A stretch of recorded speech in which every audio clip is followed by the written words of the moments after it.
Going to be the figure 4 stretch because if you've got a hip length difference from a hip rotation, then you're going to have tight piriformis, tight glute med on one side, and tight TFL hip flexors on the other side. So for a proper figure 4, which is really going to get these muscles, you want to reach through, lock your fingers behind that knee, and then you're going to take your elbow. So my left elbow is pushing my left knee out, and you can really feel this down in outside of your butt, and it feels really intense.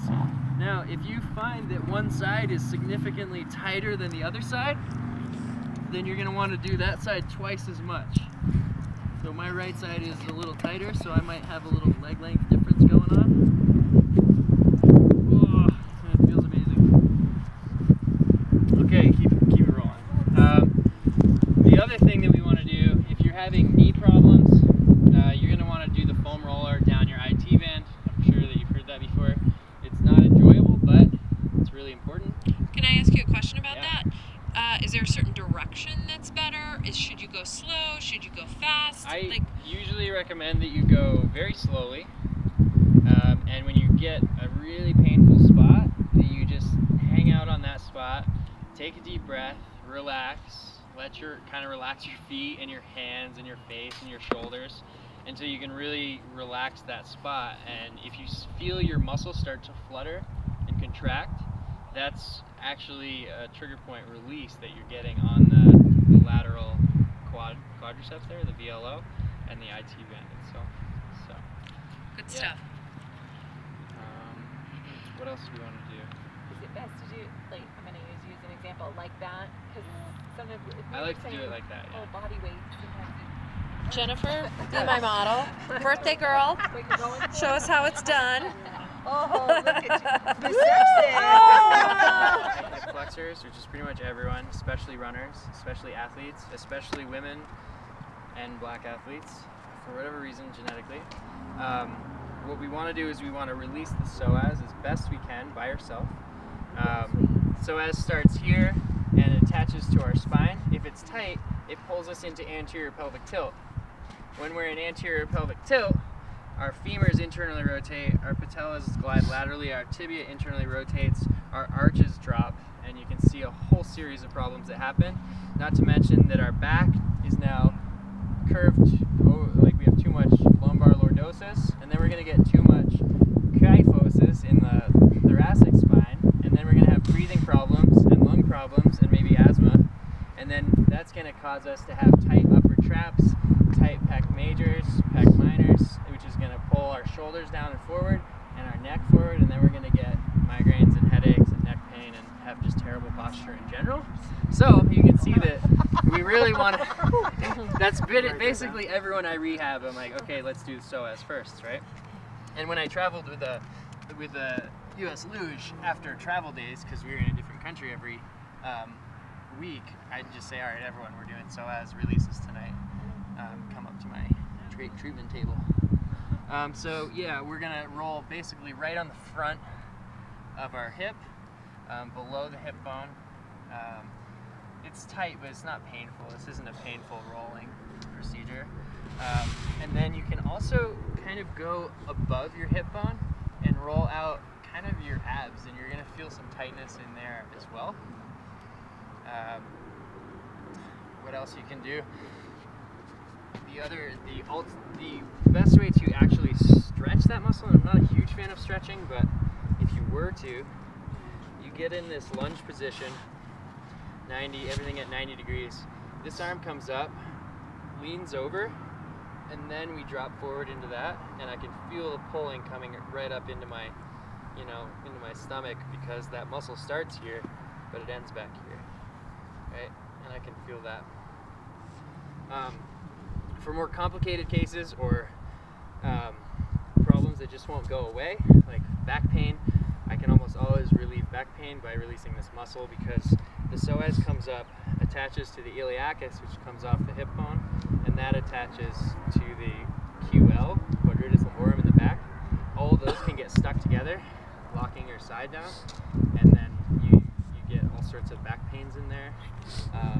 And if that gets tight on this side and your piriformis is on this side, it's going to actually rotate your hips, and then your running form and walking is going to be all off.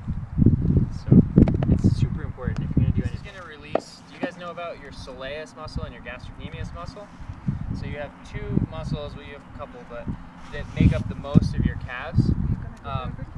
The gastrocnemius attaches here and attaches to your upper leg bone, and the soleus attaches here and still stays attached down at the on the tibia. So when we stretch, that's why we stretch with our knee straight, which stretches the gastrocnemius, which are the two big ones, and then there's the soleus underneath it, and we have to bend our knee to stretch that. They all come down into the Achilles tendon, which is what we want to make sure is nice and loose, and this is going to feel pretty awesome. This is sore when he does this, just be warned. So we're going to put our hands together. We're just going to kind of put some light pressure here, and then you're going to roll from your heel just to like an inch or two, just like that. Yeah. And I'm just doing this almost to the point where he's wincing. Like if he's wincing, then I'm going to back off a little bit, because I don't want him in a lot of pain. There's a wince. A little is okay. And what we're going to do then, we're going to roll to the outside, get the outside. Different people are going to be tighter on the outside of the foot versus the inside. How do you get that if you don't have a partner? If you don't have a partner, you can just put one foot right over the other. Okay. And that'll work just fine. This one is usually where most people are really tight on the inside.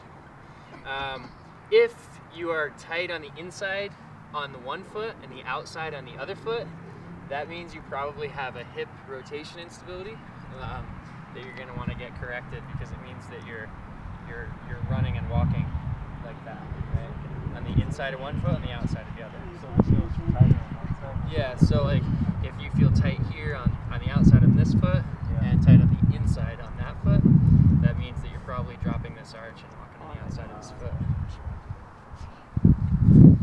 The other side. You want to focus kind of right here where you get the plantar fasciitis bone spur to loosen up that fascia. Right under here, which is the base of your medial arch, and right under here, the base of your transverse arch. And then what you can do, you can kind of roll out underneath your lateral arch, across the medial arch, and then kind of across this one, right? Does that make sense? Y'all got that? When we use a ball, you'll feel like you're walking on clouds when our feet are really well mobilized. So some of the things we can do is we can stretch just the big toe and stretch each toe out by itself. And that's just working on each extensor tendon, or flexor tendon. The second thing we can do is you have to realize you have 5 long bones that go right along here. And I like to grab 4 with one hand and then this one. And I'm just going to kind of wiggle those bones. And then I'm going to drop down and grab 3 with this hand and 2 with this one. It's not an exact science if you're doing it yourself. And then we're going to go 3 and 2. And you can feel these 2 long bones, right? You should be able to feel them move. No, that's good. That's what we're trying to do, loosen up those nerves, right? And then 4 and 1. Right? Other thing we can do is we can try to like rotate our foot.